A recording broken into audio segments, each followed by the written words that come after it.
বক্তব্যের শিক্ষা উন্নতির জন্য নতুন স্বপ্ন নিয়ে এগিয়ে যাচ্ছে লঙ্গাই ভ্যালি আঞ্চলিক ইমাম অ্যান্ড উলামা অ্যাসোসিয়েশন। আজ রোজ রবিবার 9/11/2025 ইংরেজি তারিখে সকাল 9 ঘটিকা থেকে বিকাল 3 ঘটিকা পর্যন্ত দিনিয়াত লিখিত ও কিরাত মৌখিকভাবে দুটি বিষয় লঙ্গাই ভ্যালি অঞ্চলের মক্তবের বার্ষিক পরীক্ষা অনুষ্ঠিত হয়। উক্ত অঞ্চলে 90টি মক্তবে 60টি পরীক্ষা কেন্দ্র দিয়ে মোট 554 জন ছাত্রছাত্রী নিয়ে পরীক্ষা অনুষ্ঠিত হয়। সংগঠনের সভাপতি মৌলানা লুকমান আহমেদ এবং সাধারণ সম্পাদক মৌলানা মাহমুদ হোসেন তাপাদার ও মুখ্য উপদেষ্টা সৈয়দ জিয়াউর রহমান আকিক সাহেব কেন্দ্রগুলো পরিদর্শন করে জানান, সকল কেন্দ্রে পরীক্ষক যারা ছিলেন সবাই সুন্দর ও সুষ্ঠুভাবে পরীক্ষা নিয়েছেন। নিউজ ডেস্ক রিপোর্ট, নির্ভীক বার্তা।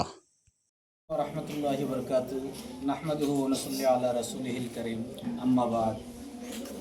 আমরা আজকে লঙ্গাই ভ্যালি আঞ্চলিক ইমাম অ্যান্ড উলামা অ্যাসোসিয়েশনের বাৎসরিক পরীক্ষা চলিতেছে, তাই আমরা বালিয়া তাহফিজুল কুরআন নুরানী কওমিয়া মাদ্রাসা হইতে আমাদের এই সংগঠনের তত্ত্বাবধানে 60টি সেন্টারে পরীক্ষা লওয়া হইতেছে।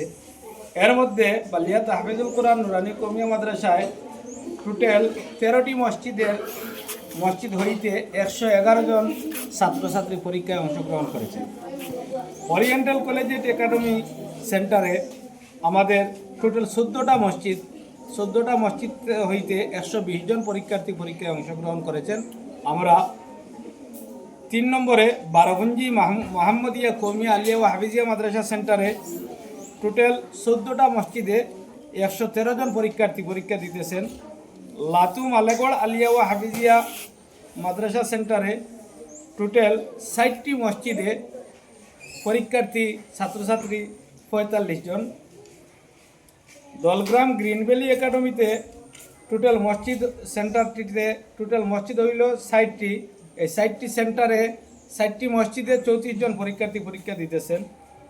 খান বাহাদুর এলপি স্কুল যে সেন্টার, যেটা ওই সেন্টারে টোটাল 8টি মসজিদে 66 জন পরীক্ষার্থী পরীক্ষা দিতেছেন এবং খাবল পুঞ্জি সেন্টারে 55 জন পরীক্ষার্থী পরীক্ষা দিতেছেন। সর্বমোট মিলাইয়া যে মোটামুট 600 দাঁড়াদাঁড়ি আমাদের স্টুডেন্টস পরীক্ষা দিতেছেন। সুন্দর সুষ্ঠুভাবে পরীক্ষা চলিতেছে।